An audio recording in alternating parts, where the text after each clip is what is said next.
Hi, this is Deborah Atkinson, the voice for fitness and the author of The Dollars and Cents of Selling Exercise, Promoting Personal Training with Integrity. So if you're struggling at all with personal training sales, or maybe that's not you, you're not struggling at all, you are doing great, but you want to go to the next level, or you want to help somebody else on your team do it even better, and teaching it to someone else is not something you're used to. You're in the right place. So put down what you're doing. Just listen for a few seconds. But beyond that, I'm going to give you one step in 5 in this short video because I know your attention span is short. There are really 5 steps that I use. You may use 6, you may use 4, but I take 5 steps. And if I have a half an hour or if I have an hour with a prospective new client, I do all 5 of those steps. It's just either shorter or longer. They all have to be there. But in the first one, I have a checklist of 5 or 6 things that I know I have to know before I can move on to step 2.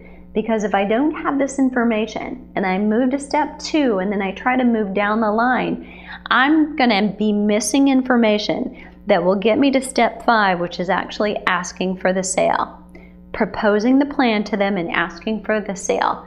If I don't have this, I can never get here. And if I try to get here today in my short 30 minutes, just because that's all I have, I will probably not get that sale today or possibly ever.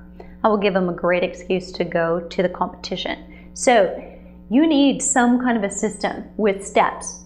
I'm excited about a program I'm rolling out before Christmas, so it'll be here before the new year. But beyond that, go to my blog. Just click here. That's free. It's at least 3 times a week right to your inbox. Solutions for marketing, for sales, and for leading a team, even if you are the team. So here's what happens in your first step. 3 things that are tied to one. You can remember it like this. It's a BLT, okay? In this case, it's low fat. So they have to believe you, they have to like you, and they have to trust you within that first step. Now, there's more important points in there, but none of them will be information they give to you if they don't believe, like, and trust. How are you going to establish that? Number 1, believing. You can ramble off a bunch of facts, but what really works much better is telling them a story. So tell them a personal story about how you got to where you are. And if you are like most trainers, you look really good and you look really fit and you are really intimidating to someone who doesn't or who needs fitness, okay?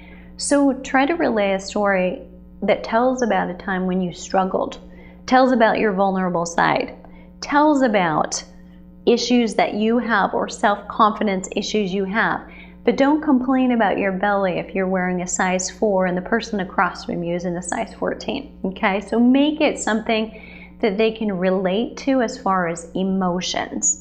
And that's one way they'll begin to believe you know what you're talking about. Telling a story about someone else, proving that you've helped someone else within that time frame is another way to help make you believable. They have to like you. The second part of your BLT. How do you make somebody like you? Same as it was in junior high, really. And we weren't all that good at it then. But when you really liked somebody, you looked at them longer, right? So when you're trying to talk with them, make sure you make eye contact. Make sure that you nod. Give them the floor. So ask them questions so that they talk. And they will like you better because you do that. And you give them room to explain how they feel, what works, what didn't. Paraphrase it, say it back to them and let them feel heard. Another way to make them like you. And smile. People just like people who smile better than they like people who don't. So that's an easy one. So they believe you, they like you. The next piece is trust. So generally, it takes a while for us to trust somebody. And for some people, it will. People are not going to buy from you really easily. As we start to, hopefully, we start to get in and we penetrate the barrier of that 70% of the population not exercising, it's going to take them a little longer to actually trust. You're not going to get that every time in the first meeting with somebody. But if you can make it easier to trust you, can you make it risk-free? Guarantee it. They don't like it. They do all 5 sessions of that 5-session package. You want to sell them so badly, and they believe at the end of session 5, I got nothing from this. I didn't like it. It's not what you said it was going to be. Tell them you'll refund their money no matter what. The jar, empty, cold cream. Okay? Removing risk is one way to do it. If you can guarantee it, they will trust you. Put that in writing. Make sure it's in the agreement. Initial it yourself. Have them do it. That's one way. And then use words that say, take advantage of this right now. It's risk-free. It's a money-back guarantee, and it's been easy for anybody else who has had to do it. You can even give testimonials of people you have refunded. I know that sounds crazy, right? But if you can point to people who've had an easy get-out-of-jail card who it wasn't right for, that says a lot about your customer service, because those people probably are telling anybody about it that they know.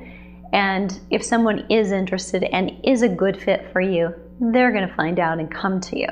So believe and like and trust. That has to happen within your early sales system. So you've got to have a system, and you've got to know what it is. You can't go in and wing it.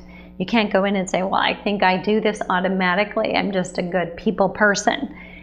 You will be maybe a great people person your whole life, but you may never ever be truly successful at your business, because everybody's got a system and a plan and a sequence, and it may change over time, but you need to get one so that you can then create more of you if you're already good at it. Write down what you're doing, and I bet you'll find there is a system already in place. Now you can take it and multiply it by teaching it to different people. For more tips like that and more of my 5-point sequence, click on that, and I'll see you there.